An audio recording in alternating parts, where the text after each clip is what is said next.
Good morning all, thank you very much.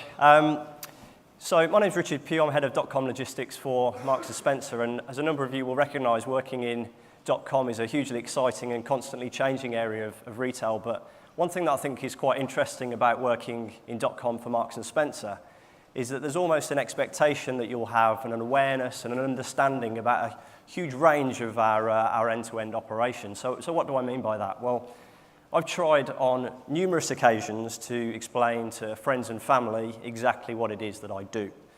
And even when I feel like I've been very clear and very successful in explaining that, there are still a number of questions that come to me about a whole host of different issues. So just a couple of examples. I really like your Christmas advert, but why didn't I see more of David Gandy? Well, David's more associated with our summer range and our swimwear, and I guess at Christmas it wasn't really appropriate for David to be in the Christmas advert, and perhaps we'll see more of him in the summer. And another example, why don't you sell groceries online? Well, that's actually a very interesting question, and I guess it comes down to the size of the basket that we can command, and the density of the customers versus the density of the stores, whether we fulfill out of stores or fulfillment centre. I mean, my wife is no longer listening, but the point is that our customers are hugely passionate about M&S and will be very vocal and very supportive when things go well, but will also be very challenging, and rightfully so, when things don't go so well. So over the next 20 minutes, I wanted to give you a bit of an overview of some of the things we've done from a logistics perspective to transform our .com capability, and to share some of the feedback that we've received from our customers and what we're doing as a logistics function to address some of their issues and concerns. So as M&S, we're obviously a heritage brand with a lot of well-established infrastructure, but I guess in some places out-of-date infrastructure as well. Developed from a penny bazaar in Leeds market some 130 years ago to a position now where we've got 82,000 employees and 33 million customers across 50 global territories. So, it's been a hugely long journey, I suppose, but in the last few years, the key focus has been about how do we remain relevant, how do we ensure that our products and our customer proposition remains relevant for that constantly changing customer. And we've been on a bit of a journey, and there's obviously been a huge amount of investment in order for us to build that capability. So back in 2014, we introduced our new web platform, so moved away from the Amazon-run site to an M&S own and run operation, so we've got much more control over the content of the site. But we also invested in talent as well, and not just in the obvious areas like software engineering and product design, but also in our editorial teams, who could really bring to life some of the points of difference of our products and really highlight that for an increasingly tech-savvy customer. We've also invested in our distribution infrastructure, and I'll talk a little bit more in a moment about our distribution centre in Castle Donington, which is a 900,000 square foot that's dedicated to providing .com parcels in the UK and internationally. We've developed our mobile app, so some 700,000 users of that app now, and also continue to develop our click and collect service. So we now have almost 700 stores where you're able to collect parcels, and that next day order cut-off has moved later and later, so we're now at 2,000 for next day collection in store. So in terms of Donington, well, there were some fairly well-documented issues in its first year of operation, but the great news is that we've had some really strong peaks since then, and the team on site have done a huge amount of work to get us some really good results in peak 2015 and then again last year. So from a dispatch perspective, the dispatch volumes were up 6% last year on the previous year. 8.5 million singles dispatched out of the site over the last 6 weeks of 2016. Availability has continued to increase, so 50% increase in availability year on year, and the final mile failures has also seen a massive improvement, so 40% reduction in final mile failures in 2016 versus 2015. And you can see by the guy in the middle of the slide, he's obviously really pleased about that, which is great. But I guess the exciting thing, as I mentioned about .com, is that just when you feel that you've cracked it and you've got everything in place and you're well set up for the future, the expectations and the demands of the customers will change. I think the first point on the top left about customers interacting with the brand in many different ways. So from a logistics perspective, we need to be able to respond to that feedback. So it's very live, it's very quick, it can be very vocal. Anyone who thinks that the Brits don't complain haven't spent too much time on Twitter. And as a logistics function, we need to be very aware of that. So having come from more of a retail logistics background into .com, one of the things that I've learned is that logistics is very much more of a service function rather than a back office support department, and that's key to us to develop going forward. But also the expectations are continuing to grow, and I think a number of people have already referenced that in presentations already this morning. But the expectations around delivery locations, so home to work, to pick up and drop off locations, to lockers, but also the expectations around speed and convenience. So as a minimum, there's an expectation that retailers will communicate a delivery slot, but ultimately the preference for a customer to be able to choose that slot, meaning they don't have to wait at home all day, is something that we need to strive for. So how do we do that at M&S? How do we capture some of that feedback from our customers? Well, we're very fortunate that we have a customer insight unit as part of M&S that are able to speak to around 60,000 of our customers every month to really capture some of their feedback, some of their issues and their concerns. And that isn't just M&S customers, but they're also speaking to people who are no longer shopping with us and people who indeed have never shopped with us to understand what our competitors are doing well, what the barriers have been for people to either not shop with us or to stop shopping with us. And that feedback is absolutely critical to help us to understand what our delivery propositions need to be going forward. And also, before Christmas last year, we introduced our customer loyalty scheme in Sparks. And this has given us a huge amount of information about our customers and has really enabled us to tailor our offer to their needs and their requirements. And we're able to really give some targeted promotions to respond to how people shop and their shopping habits. And I think we can grow the amount of usage of that data to really drive our performance in logistics. I think we were talking earlier about almost second-guessing what people's delivery requirements might be and how they might want us to change delivery options in flight if there's an issue. I think Sparks is a route that we can use to help us to deliver that. So what's that feedback told us? So there are 4 key themes that have been identified from the customer feedback.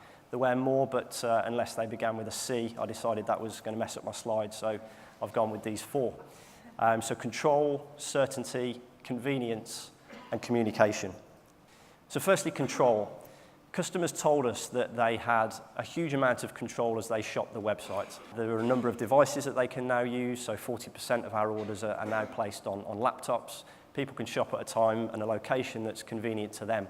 They felt that the work that we'd done on the website made it much easier to navigate, and generally they were really positive about the look and feel of what we'd done with the website. But they felt that they lost that control when the items were placed to the basket, and then they were looking to choose their delivery options. They felt that M&S and indeed a number of other retailers were almost telling customers when they could expect their delivery. There may be an email that would confirm that an order has been placed. There was a feeling that the order sort of disappeared off into the ether, and that control was lost. And that drives a sense of anxiety and a sense of concern, and obviously drives calls into our contact centre, which is a cost to us, but also an inconvenience for the customer. And these are some of the concerns that we hear about that I'm sure a number of you would recognise. So where is my parcel? Will it make it on time? We find that a number of calls into our contact centre are actually well before the agreed delivery date, with people just looking for that reassurance that their parcel is on its way. Will I be left hanging around? So this is a link to the delivery slots. What if my neighbours aren't in? We saw some feedback from one of our carriers who'd done a piece of research in this area, and it was quite interesting how many people actually don't want parcels delivered to their neighbours. Not sure what that says about our society as a whole, that many people don't have a great relationship with their neighbours, but that's the sort of feedback that we need to capture from our customers. And what does out for delivery mean? So some of the terminology that perhaps we understand as a retailer or as a carrier, does that genuinely translate to what the customer sees? So one of the other key points that came out was communication, and this was very much linked to the first point around control. And one of the tools that we have to give customers more control and certainly to make them feel more at ease with the delivery process is to provide accurate, timely, and really great comms. So there's a couple of examples here of how we do this at M&S, but I think it's something that we need to focus on and something that we need to get better at. We have a command center team who are based internally at M&S, and their role is very much to pull together a number of different operational teams across the contact centers, IT, marketing, trading, and logistics to make sure that any customer issues, any problems with the site, we can very quickly resolve and that we've got the right people addressing any customer issues as they occur. But that collaborative approach needs to translate into our carrier network as well.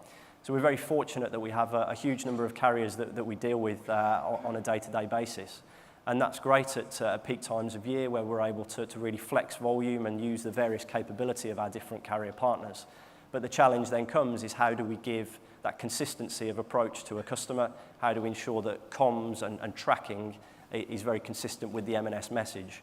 I think there have been occasions where a carrier communication has contradicted with something that we were saying through our own communications, and obviously from a customer perspective, that's hugely confusing. So we need to get better at integrating with our carriers to deliver that end-to-end consistent communication to our customers. The next point was around certainty, and this is very simply about delivering on our promises. I'm not sure whether I'm going to be the only person today with a slide with a man with no trousers on. Let's hope so. But the principle of the three images on the left, we use these in our Castle Donington distribution centre to really highlight the importance of getting every order right, and that the message is that if it matters to the customer, then it matters to us. And that's a really important message as we train new colleagues as they join the site and keep that constant message and that constant drumbeat that every order is incredibly important to our customers. And what's quite interesting is that in M&S we obviously have our clothing and home range, but also our flowers and wine operation.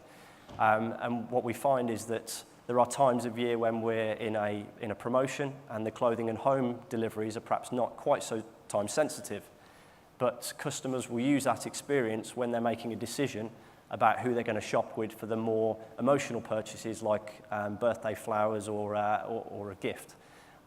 So whilst the time sensitivity of clothing and home on occasions isn't quite so great, people are using their experience to inform their future shopping decisions. But there's also an acknowledgement from customers that there will be occasions when things go wrong. And the key here is to be able to respond to that and to rectify the situation. The ultimate aim is for us to be able to fix a problem before the customer is aware. If we're not able to do that, then the next best option is to be able to communicate to the customer that there's been a problem and what we're doing to fix it. And then the next option would be that customers are at least able to speak to the person that they need to speak to in order to raise the issue and to get that resolved through a variety of different channels. And customers told us that if we were able to resolve their issue, and that was handled in a professional and sensitive way, that it would almost drive a positive perception of the brand and would almost humanise their dealings with M&S. So obviously the ultimate aim is to get every delivery right every time, but customers have told us that if it does go wrong, then a really good recovery can actually be a very positive story. And from a logistics perspective, this is absolutely key to the measures that we track on a day-to-day basis. So a continuous improvement approach to our customer fulfillment numbers in Donington and our failure rates in our carrier network is absolutely critical to make sure that this remains a focus area for us. And the final point is around convenience. So again, this is a theme that has been touched upon a number of times already today, but customers are looking for an increasing level of convenience. The research from the customers told us that 65% of them wanted their deliveries to a home location, which perhaps isn't hugely surprising, but then what we see is that only 35% of our customers actually choose that route when they're placing orders, with the rest going via our click and collect operation. And that's very much down to the great service that they receive in the store, the improvements that we've made in the store, but also that it's a free service. So whilst there is this constant drive to convenience and higher expectations around delivery timing, there is also that constant awareness of the cost. And the majority of people that we talk to put cost down as their primary driver in some of the decisions they were making around deliveries. But also around convenience, it's the returns operation. So I'm not sure this is something that we've given a huge amount of focus previously, but it is becoming increasingly important for us. I think people's awareness of the impact of returns on full price sales, so if you can move those items back through the network as quickly as possible, but also people's decisions around the retailers that they shop with is very much linked to the efficiency and the convenience of the return operation. We're already working with a number of partners on how we develop our returns operation, and we'll be hearing from Paddy later on. But from an M&S perspective, one of the first objectives is how do we make sure that every M&S store, regardless of the products that it stocks, customers are able to return their parcels. So be that a Simply Food or a railway station, that has to be the ultimate aim for us to open up that capability from a returns perspective. So just a brief summary.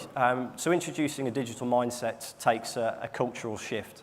To move from a solely high street brand to one that is able to compete as a digital retailer has taken a lot of investment, but also that real cultural shift in our organisation.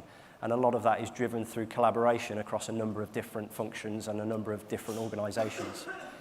Customers are looking for increasing levels of control, and they're looking for that certainty and consistency of communication. And logistics plays an absolutely pivotal role in delivering all of that. But the final point around data and insights, all of the decisions we make and the actions and development initiatives that we take forward, we need to understand what is that truly delivering for the customer. And without the insight and the data that we have to drive those decisions, then it's very difficult to respond to exactly what the customer is saying. So that's it from me. Thank you very much for your time. Enjoy the rest of the day, and if there are any questions, then I'll be around later today. So please feel free to come and say hello. Thank you.